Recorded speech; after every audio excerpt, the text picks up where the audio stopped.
मोरया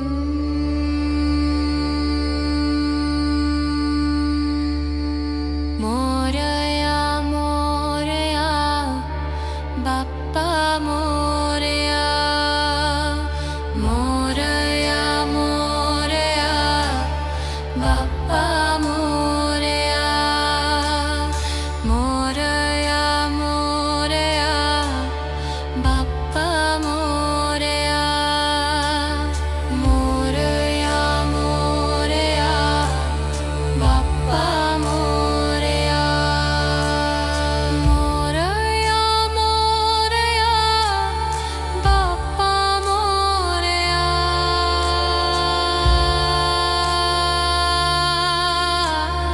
गणपति मोरया रे मोरया गणपति मोरया रे मोरया गणपति मोरया रे मोरया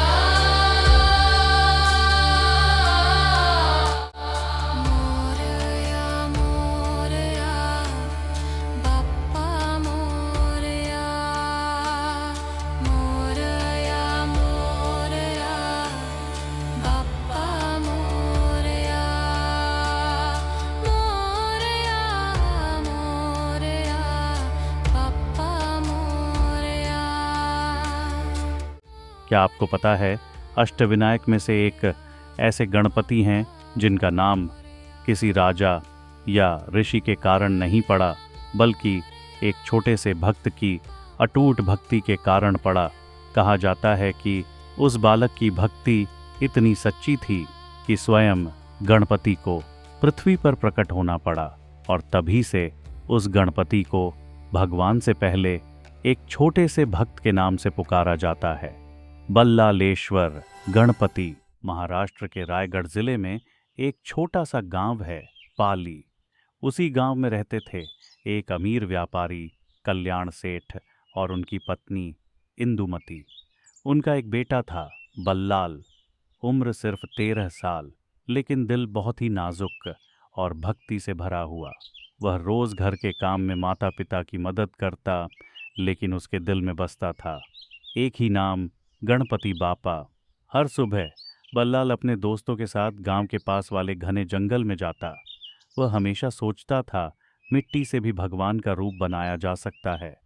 छोटा सा लड़का होते हुए भी वह जंगल में जाता, छोटे छोटे गणपति की मूर्तियां बनाता, उन पर फूल और तेल का दीपक लगाता और अपने हाथों से बनाई हुई मूर्ति के सामने प्रार्थना करता।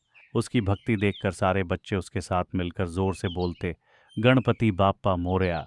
धीरे धीरे वह मिट्टी की छोटी मूर्ति बच्चों के लिए सिर्फ एक साधारण चीज़ नहीं रही, वह बन गई उनका गणपति। लेकिन गांव के लोगों को ये सब बिल्कुल पसंद नहीं था। लोग कहने लगे, कल्याण सेठ का बेटा दिन भर जंगल में पूजा करता रहता है, हमारे बच्चे भी उसी के साथ काम छोड़कर जाते हैं। एक दिन गांव वाले सीधे कल्याण सेठ के घर पहुंच गए। उन्होंने शिकायत की, तुम्हारा बेटा हमारे बच्चों को पूजा में लगा देता है। ये सुनते ही कल्याण सेठ गुस्से से आग बबूला हो गया। अगले ही दिन वह काठी लेकर सीधे जंगल पहुंचा। वहां उसने देखा बल्लाल और उसके दोस्त आंखें बंद करके पूजा में लीन थे। यह देखकर कल्याण सेठ का गुस्सा और भड़क गया। वह चिल्लाया, ये सब बंद करो। उसने पूजा की सारी चीजें जमीन पर फेंक दी, फूल, दीपक, सब कुछ तोड़ दिया। बल्लाल रोते हुए बोला, बाबा ऐसा मत करो, ये मेरे बापा हैं। लेकिन सेठ ने उसकी एक भी बात नहीं सुनी। उसने बल्लाल को बुरी तरह मारना शुरू कर दिया। काठी के वार, पीठ पर गहरे घाव, और कुछ ही देर में बल्लाल के माथे से खून बहने लगा। लेकिन कल्याण सेठ का गुस्सा अभी भी शांत नहीं हुआ था। उसने जंगल की बेलें तोड़ी और बल्लाल को एक पेड़ से कसकर बांध दिया। कल्याण सेठ हंसते हुए बोला, जा अब बुला अपने गणपति को, अगर सच में भगवान है तो आकर तुझे बचाकर दिखाए। इतना कहकर वह जंगल से चला गया। कुछ देर बाद बल्लाल को होश आया। उसकी आंखों से आंसू बह रहे थे। उसने धीरे से आंखें बंद कीं और प्रार्थना की, बाप्पा अगर मैंने कुछ गलत किया हो तो मुझे माफ़ कर देना। मैंने सिर्फ तुम्हारी भक्ति की है। अगर तुम सच में हो तो मुझे बचा लो। और तभी अचानक पूरा जंगल एक दिव्य प्रकाश से भर गया। चारों तरफ अजीब सी शांति छा गई। पक्षी गाने लगे, बल्लाल ने धीरे से अपनी आंखें खोलीं और उसके सामने एक तेजस्वी ब्राह्मण खड़ा था। उसी पल खून बहना बंद हो गया, सारी चोटें ठीक हो गईं और पेड़ की बेलें अपने आप टूट गईं। बल्लाल ने आश्चर्य से पूछा, आप कौन हैं? ब्राह्मण मुस्कुराया और अचानक उसका रूप बदलने लगा। कुछ ही क्षणों में बल्लाल के सामने खड़े थे स्वयं भगवान गणपति। बल्लाल खुशी से रो पड़ा और उनके चरणों में गिर गया। गणपति बप्पा मुस्कुराकर बोले, बल्लाल, तुम्हारी भक्ति मुझे बहुत प्रिय लगी।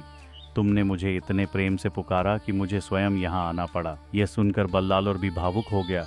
उसने हाथ जोड़कर कहा, प्रभु, मुझे कुछ भी नहीं चाहिए, बस आप यहीं हमेशा के लिए विराजमान रहें ताकि सभी भक्तों को आपके दर्शन मिल सकें। गणपति हंसे और बोले, आज से मुझे बल्लालेश्वर के नाम से जाना जाएगा।